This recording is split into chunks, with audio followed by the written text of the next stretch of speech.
Welcome to తొలి వెలుగు 2026 స్వాతంత్ర దినోత్సవ వేడుకల్లో ఎర్రకోటపై ప్రధాని నరేంద్ర మోదీకి జాతీయ పతాకాన్ని ఎగరవేయడంలో సహాయం చేసిన ఆఫీసర్ ఎవరు? ఇంటర్నెట్లో ఇది ఆసక్తికరమైన టాపిక్గా మారింది. జాతీయ జెండా ఎగరవేయడంలో సహాయం చేసిన ఆ అధికారి పేరు కెప్టెన్ సోనియా సింగ్ చౌహాన్. ఈ బాధ్యతను భారత సైన్యంలో విశిష్ట సేవలు అందిస్తున్న అధికారులకు మాత్రమే అప్పగిస్తారు. రక్షణ మంత్రిత్వ శాఖ అధికారిక కార్యక్రమ వివరాల్లో కూడా ఆమె పేరును ప్రకటించారు. ప్రతి ఏడాది ఈ బాధ్యతను సైన్యం, వైమానిక దళం లేదా నౌకాదళానికి చెందిన విశిష్ట అధికారికి రొటేషన్ పద్ధతిలో అప్పగిస్తారు. ఇక 2026లో ఆ గౌరవం కెప్టెన్ సోనియా సింగ్ చౌహాన్కి దక్కింది. కెప్టెన్ సోనియా సింగ్ చౌహాన్ గురించి కొన్ని ఆసక్తికరమైన విషయాలు ఇప్పుడు తెలుసుకుందాం. ఇండియన్ ఆర్మీలో కెప్టెన్ హోదాలో ఉన్నారు సోనియా సింగ్ చౌహాన్. తన ప్రతిభతో జెండా ఆవిష్కరణ సమయంలో ప్రధానికి సహాయకురాలుగా పనిచేసే బాధ్యతను దక్కించుకున్నారు. ఇదే వేడుకలో దేశీయంగా తయారైన 105mm లైట్ ఫీల్డ్ గన్స్ నుంచి 21 తుపాకుల వందనం ప్రోగ్రాంను ఆమె డైరెక్షన్లోనే కొనసాగించింది.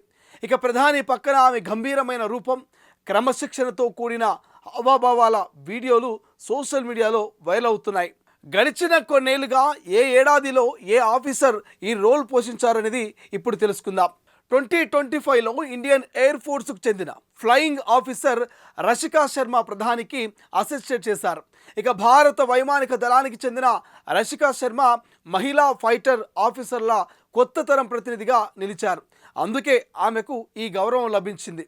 2024లో ఇండియన్ ఆర్మీకి చెందిన లెఫ్టినెంట్ అదితి యాదవ్ 78వ స్వాతంత్ర దినోత్సవంలో ఎర్రకోటపై ప్రధానికి జెండా ఎగరవేయడంలో సహకరించారు.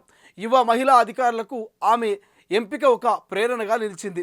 2023లో ఇండియన్ ఆర్మీకి చెందిన సీనియర్ మహిళా officer lieutenant colonel Geeta Rana 77వ స్వాతంత్ర దినోత్సవంలో ఈ బాధ్యతను నిర్వర్తించారు.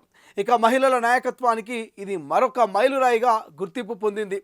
ఇక 2022లో ఇండియన్ ఎయిర్ ఫోర్స్కు చెందిన లెఫ్టినెంట్ శివాంగి సింగ్ ప్రధానికి సహాయం అందించారు.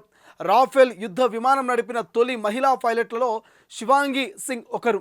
ఆమెకు 76వ స్వాతంత్ర దినోత్సవంలో ప్రధానికి సహాయం చేసే అరుదైన గౌరవం దక్కింది. ఈ బాధ్యతను తీసుకోవడం ఎంతో ప్రత్యేకమైనదిగా సైన్యంలో పనిచేసే ఆఫీసర్లు భావిస్తారు. రక్షణ మంత్రిత్వ శాఖ, సాయుధ దళాలు ఈ ఆఫీసర్ను ఎంపిక చేస్తాయి.